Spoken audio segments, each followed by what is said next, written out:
প্রথমে দেখতে পাচ্ছি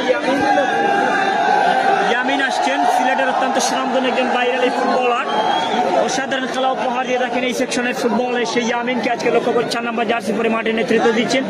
2 নম্বর জার্সি পরিতে আরেক ফুটবলার সায়েদকে দেখতে পাচ্ছি এখানে 7 নম্বর জার্সি পরিতে গুণী ফুটবলার, দীর্ঘদিন ধরে যিনি এই সেকশনের ফুটবলের জন্য অসাধারণ খেলা উপহার দিয়ে যাচ্ছেন। সায়েদকে আজকে লক্ষ্য করছি, আরও অনেক জুনিয়র ফুটবলারদেরকে হয়তো লক্ষ্য করছে, তাদেরকে অসংখ্য ধন্যবাদ জানাই। প্রতিপক্ষ টিম দৃষ্টি আকর্ষণ করে এসকে শাখারি কুনা তারেককে, আমাদের লামা কাজীর ছেলে, আন্ডার-17 থেকে বেরো সেই গুণী ফুটবলার। তারপরে বিশ্বনাথের জেলে জাকের রয়েছেন, যিনি অসাধারণ খেলা উপহার দেয়, যাকে আমি এমবাপ্পে ডিগ্রি দিয়েছিলাম, যিনি অসাধারণ খেলা উপহার দিয়ে থাকেন বিভিন্ন মাঠে। এবং রয়েছেন মামুন, আমাদের লামা কাজীর ছেলে, গোলকিপার রয়েছেন মিজানুর, এবং রয়েছেন আন্ডার-17 থেকে বেরো শামতৈলের ছেলে রায়হান, এবং রয়েছেন আলিম সদরের ছেলে রয়েছেন আলিম মাইকেল নামে যিনি পরিচিত। সেই আলিম আমরা এই মুহূর্তে দেখতে পাচ্ছি তাদের টিমে রয়েছেন। নিঃসন্দেহে একটা ভালো টেম্পার ম্যাচ অবশ্যই হবে।